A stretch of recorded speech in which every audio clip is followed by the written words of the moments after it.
সংসার জীবন মানেই হচ্ছে রান্নাঘর। আর রান্নাঘরে প্রত্যেকটা মেয়েকে যেতে হবে। রান্নাঘর ছাড়া আসলে উদ্ধারের উপায় নেই।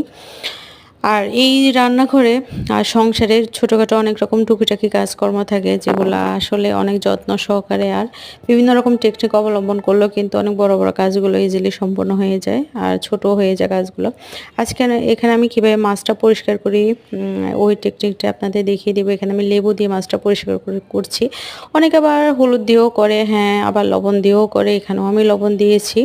আর জলের মধ্যে লবণ দিয়ে এরপর আমি লেবু দিয়ে ভালোভাবে কষলে কষলে মাছটা ধুয়ে নিচ্ছি।